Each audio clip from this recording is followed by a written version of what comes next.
Hello and welcome to Journeys and Journals. I'm Bernie Martin Beck and I get to talk to the most fascinating people.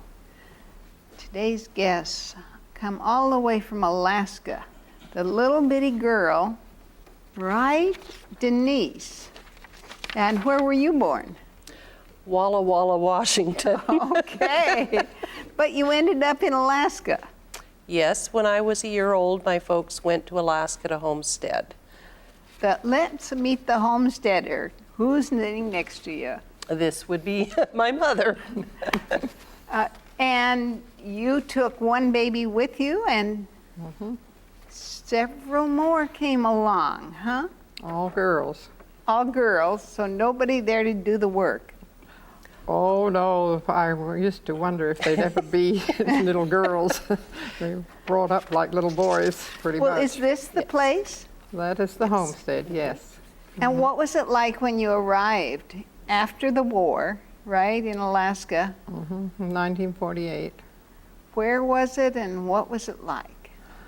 We drove up the Alcan Highway, which was not in very good shape at that time, in an old GI truck with all our worldly belongings with us, including a dog, which was amazing. We got it to cross the border into Canada, but we did. And anyway, we drove up to Whitehorse, and we were going to drive all the way to Haines, but the road, it was too early in the spring, the road was not open because of the snow. So at Whitehorse, we left the truck there in care of, I can't remember who or what now, but there was a train from Whitehorse to Skagway. And so we had passage on the train. And that in itself was quite an experience.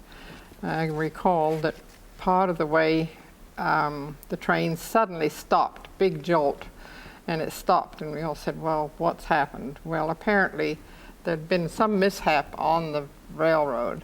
Maybe a caribou or something. Something huh? of that sort, you know, had happened anyway. So they said, well, we're sorry, but we're going to be late getting into Skagway. And we certainly were several number of hours late.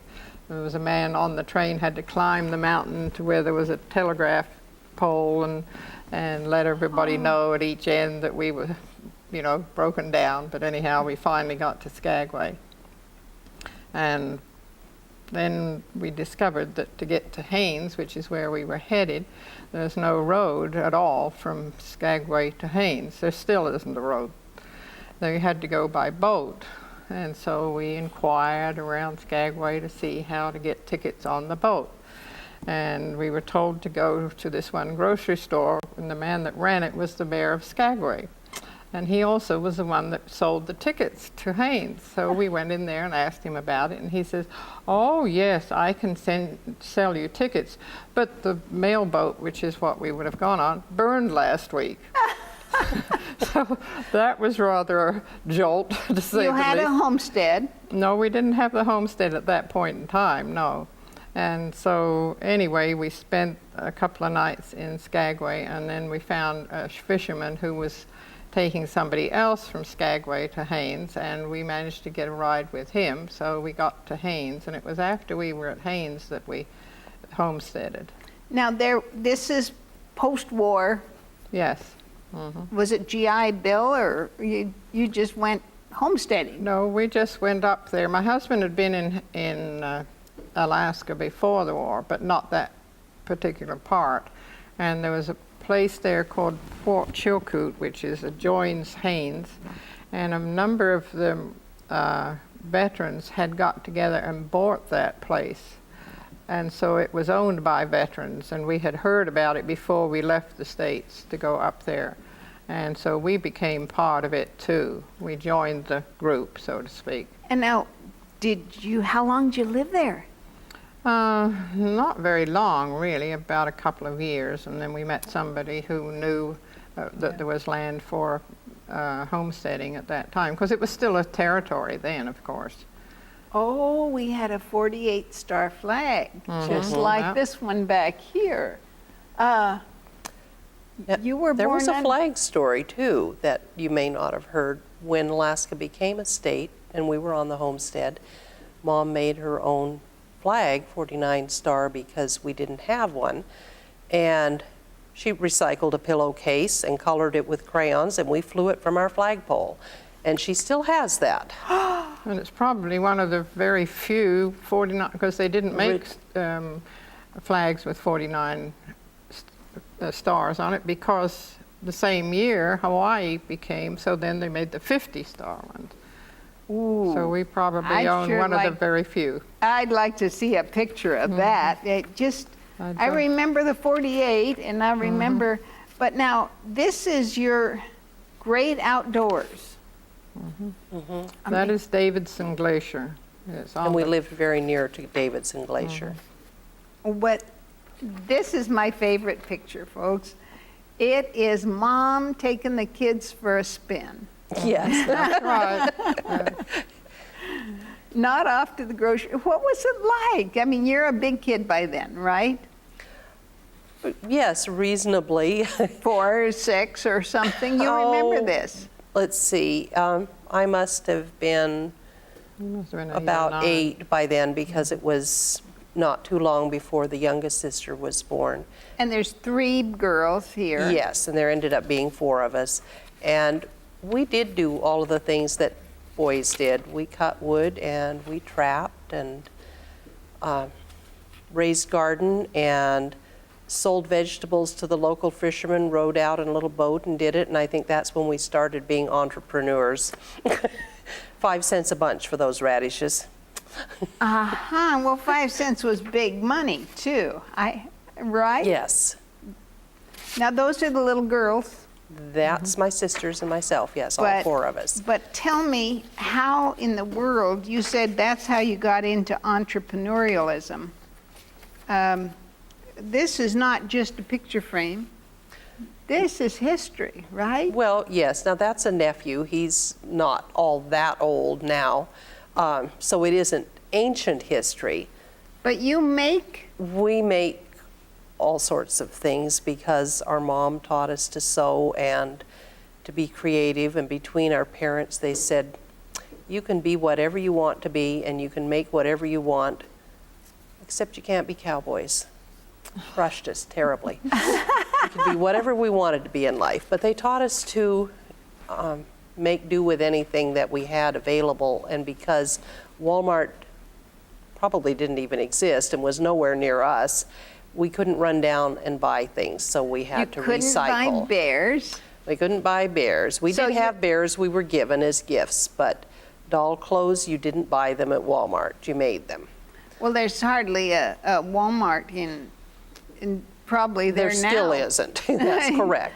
But- And I made some very ugly doll clothes, I want you to know. Hey, yeah, I know about ugly dog clothes. I even had Snap, Crackle, and Pop. That's the Rice Krispie trio. And you could send away and get kits to make these and stuff them. I didn't know that. Well, I had them. I don't think We I... made doll beds out of the Quaker Oats boxes, you know, that made a nice rocking cradle. Cradle. So we were always making things out of other Something things, else. out of something else, and we still do. So these are the 4 girls, all grown up with Yes, Mom. in the bottom picture there. And Yeah. Mom's in the lead. Yes, Always has been? yes. You know, I'm so pleased that you came to visit at just the time we're doing this show, because your daughter has been a really important part of our family. Thank you, Bernie. When my husband decided that he'd like to have his baby blankets made into bears, he'd already met you professionally, Yes. and he's a... Doug, what's your job? He's a planning commission, no, planning something. And they met when they were, In a telecommunications meeting, because telecommunications can take rural America to the cities. I would not have a successful home business if it wasn't for telecommunications. We do most of our business stuff online and have websites. And it's also been a big part of things at work at the school. Okay, The what's your schools being school able- about? Tell me more. It's just a rural elementary school, and I've been the office manager there for 21 years. I never thought anybody could work there that long. Well, it is a historic building. It is. It's been there since 1923, and I'm only the second secretary that they have had in their history. They used to have to just, I guess they faked it. I have no idea, honestly, how they managed to do everything. The principal's wife would come in and do things, and the secretary before myself was there for 20 years, and she retired, and I was lucky enough to get her job. It's 2 miles from where I live. I get a long summer. Not long enough, but I get a long summer. And that's the only way I could get her as my guest. Otherwise, I go back to work next week, you know. And she is a worker at school, but you have, I love the story. What have you done with the buttons? Well, besides putting them on the bears, we play with them at school, you know. And I think I'm going to take some of these buttons and just put them out in a bowl and see if they attract They do. people's attention. Every once in a while, I put a tray on the counter at school, and anybody who comes in will play with them. I've had parents who were not real happy with us necessarily come in and get totally sidetracked by the buttons. Oh, yeah. It's kind of It's soothing. therapeutic. Therapeutic. It is. Perfect Absolutely. word. Well, now, would some of these things be right back to your child when you were raising these girls? The What'd you pictures do? on all of our cards are of us when we were little. That's 2 of my sisters. So this is a long time ago, but Yes, it is. you're showing them how to make things out of, Out of nothing, basically, okay. because we had to. My daughters and I used to go to town once a year Oh, and Most- what town was that? with Haynes. Thanks. Yeah. But most people have a hard time believing that. But it was true, because my husband would go, and he was the grocery shopper, which mostly was in the fall, so that you knew you had plenty of supplies for the winter. Now, what would he buy? Oh, he'd buy 100 pounds of flour, same of sugar. Hopefully in that pretty sack, you know. Yes. Now, Because tell flour- that is the funniest story. You'd say, Dad? Please you- look for another flour sack with the little purple flowers. That's the one that my sister Linda remembers. And I said, but it was my blouse. I know, but I wanted the purple flowers too. And after you cut out the blouse, then what would you do with the scrap? Oh, I don't know what we did with the scrap. Probably made pot holders and things Probably. like that. And then you know. little scraps we'd get for doll doll clothes. clothes, And back then I was not a very good seamstress. And as I said, I made some very ugly doll clothes. The whole idea for this book, It's the other one there, Bernie. and it comes right out of Alaska. Yes. It's out of You- ours. Your family stories can be in a book form, right? Everybody Yes, could anybody. write. Absolutely. You just tell, my recommendation is to just sit down and tell it, and don't worry about a beginning and an end. I've taken novel classes and been able to write for a long time. But if it's a family journal, it's not the same thing. You don't necessarily have to begin, I was born today. Just pick it up wherever you want to start and go with it. And write down the stories if you can, because my children, my mom's grandchildren, and hopefully the great-grandchildren, because they have all received copies, they love that. They get the biggest charge out of looking in old pictures, even my old yearbooks, and that's scary. But to them, it's neat because it makes history more alive. And in history's what we're talking about here. It is. Your lives are history, and I do that with children that I work with at school, is combine genealogy and history so that they can see why and how they came to be where they are. It makes it more interesting to them. And an interview with grandma, grandpa, or an aunt Mm-hmm. can. This was one of those marvelous days my husband, who reads everything, he said they're going to have a brand Reopen new, it, yes. a brand new covered bridge. What's the reason? Well, when the old one fell down 5 years ago with absolutely no warning at all, and my youngest sister narrowly missed driving over it. She was coming to pick me up from out of town to go visit in Eastern Oregon, and she always drove over the covered bridge. And that day she did not. And she came up to my house, we left the other way, didn't go there, and halfway across the state eventually heard that the bridge had collapsed. But it was such an important piece of history to the folks in Weimar and that whole surrounding area that they worked very, very hard to raise money to put together with county funds and so on to get the bridge rebuilt. And where did they get the lumber? Donated trees off Where of was property. it sawn? Some of it was done down at the local restaurant parking lot because I saw it being cut there. That's what I wanted. Sean Ferguson saw, I believe, and his family's been around there quite a while. But just a very strong community effort. In fact, there was a covered bridge bear that I made too that they gave either as a prize or auctioned at one of their fundraiser, which was just a teensy little bit, but there is a covered bridge bear, and the materials were donated by a lady who used to live out there, and it had some historical connection to her, and she was thrilled that I could make a bear for it. If you have visiting people from out of town, you will want to take them to Weimar and cross over the covered bridge. It's right at Weimar store. Yep, Weimar Central. Now there is a bear, an animal, just right near where the store is. Somebody has given a carved animal, and I don't know. Nobody has mentioned who it was. But it's your mascot? What kind of animal do you have as a At the mascot? school, it's a timber wolf. So you don't want to miss the timber wolf there or the school. And you can't miss the school because, well, if you go on the covered bridge and do the little circle there, because it's the antique blue and white building setting on the hilltop. Oh, with a lawn, front yard that just really is reminiscent. I mean, it has space.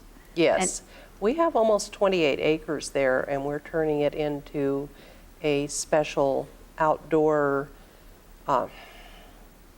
research kind of, where you can do outdoor classes and study trees and nature and so on. And they're putting in a trail for it, and that's a community effort as well. Oh, I'm pretty excited about Weimar. Now, That's- you can go from Weimar to a couple of places besides back where you came from in Rogue River. You can go out to Sam's Valley. You can go up and over, you can get out to Wolf Creek one way. You can go over to Azalea and to the reservoir up there if you go up over the West Fork. Not in the winter, though. Yeah, please, folks. Not in the check. winter, no. Mm-mm. Because you do get a lot of snow on those mountains.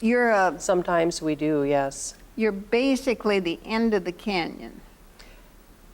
Actually, Evans Creek goes miles and miles and miles on up past us, much further than one would realize. But To its headwaters. yes, a long ways. I learned the term, the divide. I'd heard Great Divide and had no idea. We have little divides, And the reason? which way the water flows. Yep, that Divide makes the the water. difference. Bernie got, well, I don't know. You don't know all those things until some logger was saying, I got the biggest trees up on the divide, and it was on your mountain just over the other side. Bill Young was telling me about working up on the divide. And Yeah, you're Excuse thinking, me, what Bill. divide? What is the divide? I want to know some more about raising kids in a pioneer way with I mean, this is indeed the snowmobile of the past, right? Right. What was it like, I mean, to raise kids out there? No schools? No school. We homeschooled them. That's before homeschooling was popular. Well, it wasn't unpopular in Alaska because Alaska realized that a lot of people did live where the kids could not go to school. And so they provided a program that you could get the classes from, where was it? Baltimore, Maryland. Baltimore, Maryland. The Calvert course. The Calvert course. And you used to see it advertised in the back of the National Geographic Calvert Many course. military families used it too. And as it happened, then the education department, or whatever they called it in Alaska, 'cause it wasn't a state then, but they paid for it so that you could do it at home. Oh, so it's public education. It was public education. Privately, taught by... Right, uh-huh.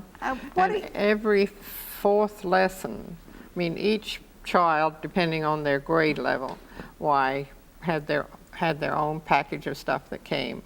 And we had to tell them who the teacher would be. Like, it could have been my husband or it could be me, but he didn't want to do it. So I did. But there would be an instruction thing came with each lesson to the teacher.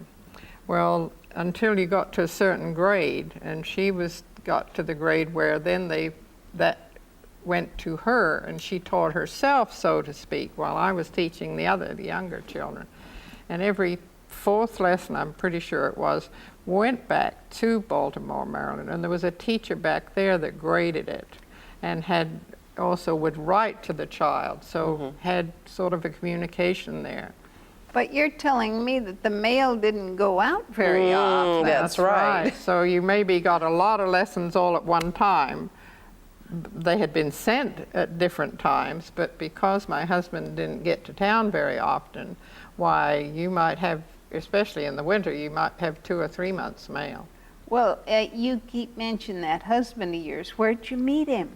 I met him in England during the war. He was in the American Air Force, and I was in the British Air Force. So you're a veteran as well. Yes. Uh-huh. And that's where that cute accent comes Well, from. I was born and raised in England, and at 17, I went into the service.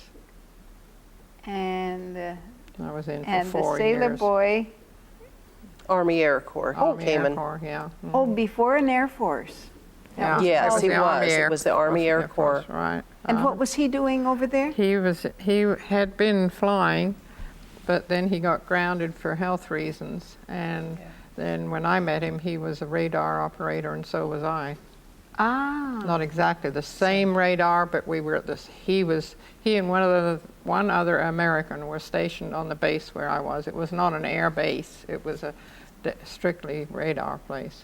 I bet the war brought them together, or you wouldn't be here. That's right. Exactly. Without World War II, we wouldn't have existed. And I wouldn't be here, right here.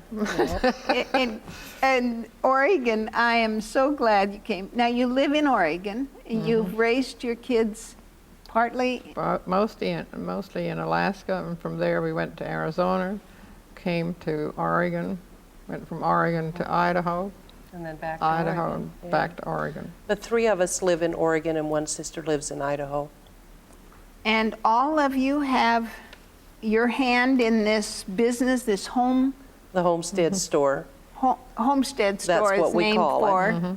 because of our homestead origins and the fact that we just can't keep ourselves from making something out of nothing. Yeah, I love this one because this is the winter the way it was. Sometimes it was a lot worse than that. The snow would Yes. be right up to the eaves. And you can see there, if you look closely, there are icicles hanging from the eave clear down to the snow. Ah, so it'd melt a little and freeze Oh, up, yeah. and then, and so you've written books. There's on a long winter's night, long dark winter, you'd have plenty of time. You kept a journal all your time in Alaska, Yes, pretty much. and so that's what's in this. My That's- husband kept yeah. one and I kept one, and in that book, a lot of it was taken from our journals. And this was my gift today. I am so lucky. We're just almost out of time, but you've got a story about Mom that you'd like to tell me, how creative and imaginative she was in those dark winter days? Good question. Cooking something from nothing? A lot of times that, because sometimes the weather would be horrible and our dad would be late getting, what we called late getting back from town from his monthly trip, and supplies would get low. We tried rutabaga potato chips, if you might call them that one time. Don't go there. Just don't go there. But most of the time she fed us very well and kept the wolf from the door, sometimes literally, probably, and really inspired us with our creativity. Even though she had very little time to do it herself, it was more the day-to-day keeping things going that she had to do, but it still was the inspiration for us. Well, sure, the wood'd have to come in before the stove could get hot enough, and the water'd have to come from someplace. From the creek. Run down to the creek and run back with it. That's And why I in the told my winter- kids we had running water, run and dip and run back. In the winter, the creek would freeze up, so you'd have to Chop a hole. chop a hole in the ice. Oh, pioneering. I love to hear these stories. Thank you so much for being my guest, and thank you for bringing all these treasures. My bears are precious. And what you can do with a scrap of material and a little cornstarch, or what was it? Niagara spray starch worked really well. And a little bit of fishing line here. Yep. And so we've got bears, and they put a smile. I've shared them with Doug's family. I just love them. Where there was a little space, I got one of these. And where there was more, you got the... Yeah, this guy even gets arms made from the edge. I'm Bernie Martin Beck, just saying thank you for tuning in. It's a wonderful world. It's a very wonderful world. Thanks for being my guest. Thank you, Bernie. Thank you so much. And I'll sign your book for you if you have a pen. Oh, I'd love to have my book signed. Bye for now.